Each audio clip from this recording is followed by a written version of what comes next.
কাতলা মাছের ভাপার এটা হলো শেষ পর্ব, মানে তৃতীয় পর্ব। তো দেখো আমি কড়াইয়ের মধ্যে জল বয়া কাতলা মাছটি এবার ভাপে বয়া দিতেছি। আর যারা আগের ভিডিওটি দেখছো না, তো তারা দেখে নাও, আগের ভিডিওটির মধ্যে সব আছে কেমনি কী করছি না করছি। তো দেখো আমি এখন ভাপে বয়া দিছি 20 মিনিটের থেকে। তো কইতেছিলাম আগের ভিডিওটি ছাড়লাম, এটি তো দেখলা না কেউ, কিন্তু কালকে ভিডিওটি অনেকেই ভিউ হয়েছে, কিন্তু আজকের ভিডিওটি একদম ভিউ হয়েছে না। আমি বুঝেছি না ইউটিউব আমার লোকে কেন এমন করতেছে। তো ইউটিউবের কাছে আমার বিনম্র অনুরোধ, প্লিজ আমার চ্যানেলটারে কেমনি কিতা করলে পাক্কি গাইড আমি কোরআনে পাইমো আমার একটু কইলে ভালো হয়। হ্যাঁ, গিয়ে তো দর্শি আন্ডা বান্ডা আর ঠান্ডা ইউটিউবার আমার উল্টাপাল্টা বুঝাইয়া উল্টাপাল্টা করাইয়া আমার 80টা ভিডিও ডিলিট করে এখন আমার 12টা বাজে দিছে।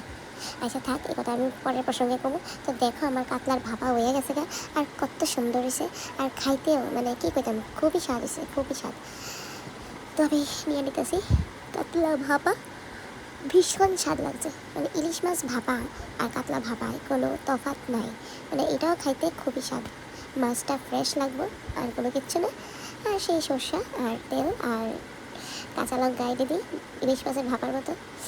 তো ভগবান রে কই তোমরা আমার ভিডিও জানি না তোমার কাছে যায় কি যায় না, কারণ ইউটিউব নাকি রিচ ডাউন করে গেছে এক ওষুধভাবে নিয়ে স্ট্রাইক স্টুইক মাইরা। আমি জানি না কেমনি কিটা করছে, স্ট্রাইক স্টুইক মাইরা অবস্থা কাহিল করে লেছে। তো ইউটিউবে আবার ভিউজ আরও কিটা রিচ পুরো ডাউন করে রাখছে। এটা করতে করতে দেখি জিরোর থেকেই মানুষ হিরো হয়, কি হয় না হয়। আমার ভিডিও তো এমন কোনো মানে ইও নাই যে মানে আহামরি কোনো কিছু না, নর্মাল ভিডিও।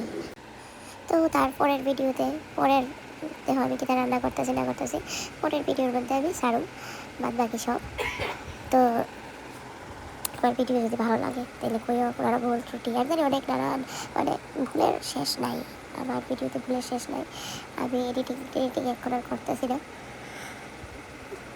শুধু চ্যানেলটার কথা ভাববা কষ্ট লাগতেছে, কারণ অনেকদিন পরে চ্যানেলে আইয়া দেখি আমি চ্যানেলে আরও অনেক সাবস্ক্রাইবার হয়েছে, কেমনি কিতা করতে হবে কিছু বুঝতে পাইতেছে না। তো তোমরা থাকো, দেখো আমার ভিডিও।